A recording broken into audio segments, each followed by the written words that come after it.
linear shape of the pores, or is it more random and interconnected? You also we now welcome the next speaker, and I am a little bit confused because I see here Stefan. So you're the colleague of Stefan?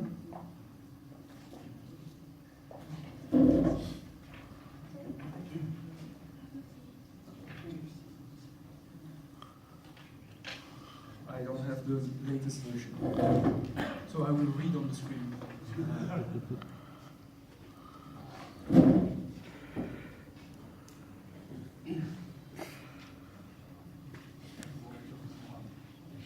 So we welcome Dr. Mohamed from, I cannot read, I think you can read better than me, so sorry for this.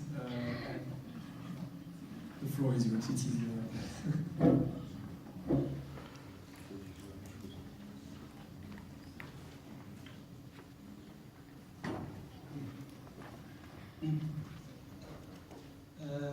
Good morning, ladies and gentlemen. I would like to explain what happened, especially for I would like to thank the organizing committee for inviting me. That happened because of Professor Steven Seppard had a problem, had a family problem, and suddenly he couldn't present his talk. So they promoted my poster session in order to present it today. So I would like to introduce myself. So Mohamed Mukhtar, I'm originally from Egypt, working at National Research Center, and then delegated to the Faculty of Science, King Abdulaziz University in Saudi Arabia since 2004. Established a group of surface chemistry distance group since that time, and we have many international cooperation with different universities as well. The topic of my talk today is highly active porous iron phosphate nanotubes, deposit molybdenum oxide catalyst for the benzylation of benzene. So the outline of my talk today, I will start with the introduction, then talk about the motivation of the work itself, then we'll go to the synthetic mechanism of the material. After that, we explain the catalytic benzylation of benzene, presenting some kinetic data, and going to understand what exactly happened, so we can follow by the characterization, synthesis, of the materials itself, and then we'll go to the conclusion and outlook. So, as an introduction, threaded crafts reaction is one of the important organic synthesis materials, and usually the most famous one is the preparation of benzyl benzene or diphenyl methane using acid catalysts.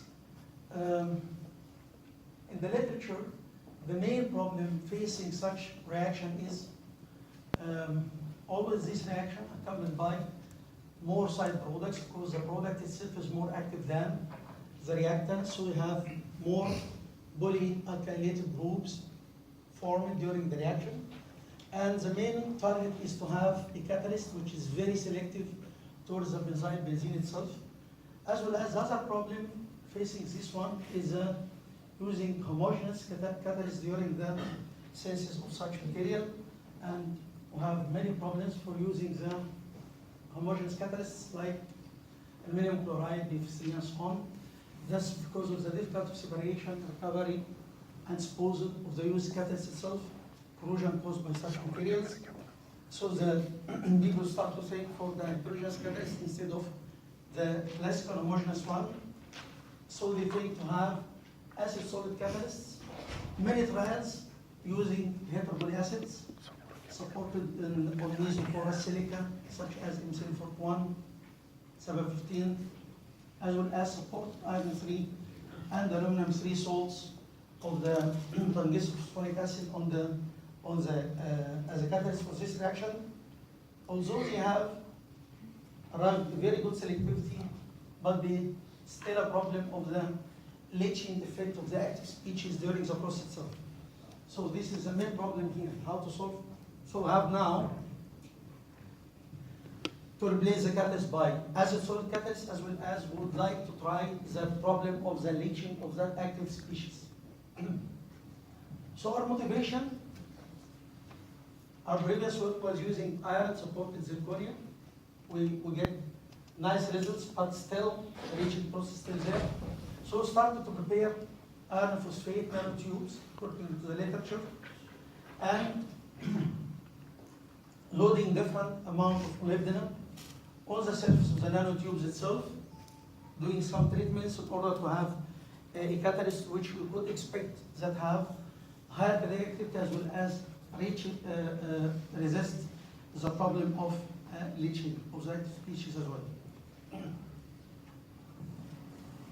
So we go through the synthetic mechanism itself. We started with the iron phosphate precursors, exfoliated by hydrofluoride, adding sodium monosulfate, lucyl sulfate, and then co-assembly for the material itself, leaving for a certain time so at 60 degrees for 12 hours, and then under solved thermal treatment, hydrothermal treatment at 150 degrees.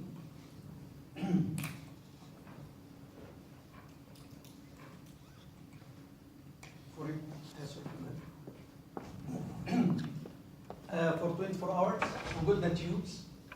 Then start loading, different loading of the molybdenum, starting with 1 mole% up to 5 mole%, doing some calcination in order to get the catalyst, different catalysts, and we test these catalysts in the towards the benzylation of benzene.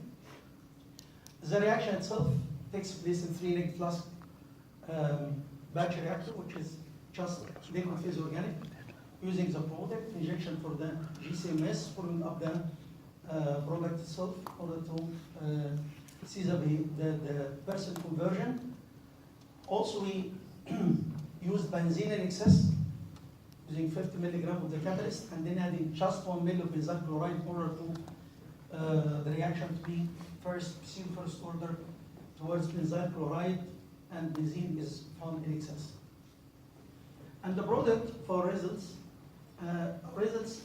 we found that only for the iron phosphate itself, it attained very low conversion, and the conversion increases by increasing the amount of molybdenum loading up to attain 100% conversion after 48 minutes of the reaction itself. This means the reactivity of the conversion increases upon increasing the molybdenum loading on the surface of the catalyst itself. As I mentioned before, the reaction is supposed to be pseudo-first order. We did some kinetic measurements in order to calculate the activation energy and see if it's still related to the amount of molybdenum, understand what exactly happening. The turnover frequency as well as activation energy as shown here from the table itself, that the molybdenum, 5-molybdenum has lowest activation energy as well as highest turnover frequency for this reaction, while FEP, which is iron phosphate, showing highest activation energy with lowest turnover frequency as we mentioned. Now, we would like to understand, so we did the catalyst characterization using first the XRD. So XRD showed only the iron phosphate nanotubes. There is no impurities from molybdenum or any other impurities from iron oxide itself. Only the crystallization increases upon increasing the molybdenum loading, which could be understood in the formation, the possible formation of the Keegan structure on the surface of the catalyst itself. And this is proved by the high resolution TEM, where these are nanotubes of iron phosphate itself, of an addition of molybdenum. It's like worm-like structure. Then you have here, quite clear, some Keegan structures formed upon loading with 5 molybdenum on the surface of the iron phosphate nanotube itself. In order to further confirmation for the structure of the Keegan structure, we did the third-form EMS NMR. So we could have only one peak here related to iron phosphate. Once you add molybdenum, you have an extra by peaks here for the NMR, which is showing that the environment itself surrounding, there is a change in the environment surrounding the molybdenum. There is something changing by adding molybdenum on the surface, and this change in the environment could also support the idea of the formation of the kidney structure, and this increases by increasing the amount of molybdenum added. Further characterization using X-ray fluorescence and deconvolution of the data. So you can see from the Fe to P deconvolution that iron phosphate itself have here number of around 714 electron volt, and 714 electron volt to have for the iron phosphate. Here the molybdenum 714. There is possible different oxidation states, not only or different environments surrounding the oxidation state of iron 3, which is present, but here we can see there is changing by especially at 4 molybdenum as well as at 5 molybdenum iron phosphate. Analyzing the molybdenum 3D as well, so we can see there is quite clear in the MO. There is the two peaks appear more clearly at 4 molybdenum iron and 5 molybdenum iron. Confirmed there is quite different environments surrounding the molybdenum, especially at higher loadings of 4 and 5 molybdenum mole percent. The rest for the analysis of O1P, this just supporting the POP bonding in the kidney structure. Further characterization for the surface area and porosity of the material, we could see that iron phosphate itself has high surface area, all mesoporous materials with HS3 hysteresis shape. The surface area, which is 123 meters square per gram, suddenly decreased after increasing the molybdenum at 5. This decrease in the surface area could prove that the formation of the kidney structure on the surface itself of the nanotube. Further characterization or to test the reducibility of the catalyst itself, use the TBR, temperature programmed reduction, for testing the reducibility. You can see that iron phosphate itself reduces at high temperature, but upon increasing the additional molybdenum, the reducibility decreases as well as we have many peaks at lower temperature, which means the catalyst now is easily reduced by using the molybdenum, which is also adding to the understand why this catalyst is increases its activity, not only due to the acidic properties of the kidney structure, but also due to the reducing ability of such catalysts. As a conclusion, you can see that the nano-sized molybdenum iron phosphate composites with different molybdenum molar 1 to 5 was in size and characterized towards the benzylation of benzene itself. The molybdenum Fe catalyst showed high activity in the benzylation of benzene, with benzyl chloride with highest activity observed for the 5 molybdenum percent. The most linear increase in the loading was observed, however, it's not the case of the lower loading. It means here we can see that the surface molybdenum mole percent with the bulk molybdenum with the percent conversion, you can see you have highest conversion upon the formation of the kidney structure itself on the surface. Proton MR, phosphate mass MR, spectral results indicate the formation of the kidney structure. And this catalyst already recovered.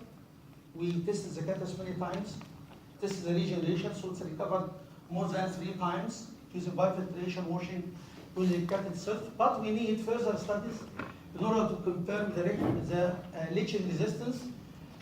We tested the liquid itself by ECMS. We didn't find any formation of the iron inside the product, but it needs more work for the filter itself. We need to test the filter itself for this action.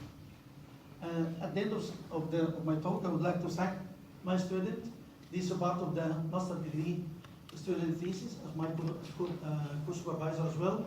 And here Gabazis City for Science and Technology for the supporting of such work, as well as our group for further discussion. And I would like to thank you for your attention. Thank you very much for this talk. We have time for one question. Yes.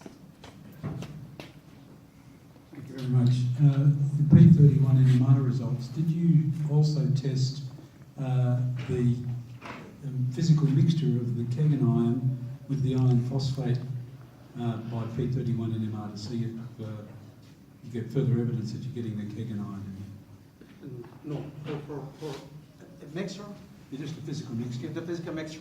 No, we didn't do so. We can do. It's nice. There's another question there, short one. Yes. I just wondered if you have also tested the pure heteropolyacid, so without the iron, whether that would also work. Yeah, pure heteropolyacid acid already in the literature, there is application of heteropolyacid acid itself.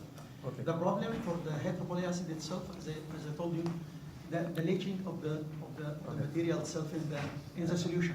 Would like to resist this leaching by supporting on a support to make solid-solid interaction with the material, have stable active species, not dissolved in the liquid during the process. Okay. That's what we. I might have missed that. Thank you. Thank you very much.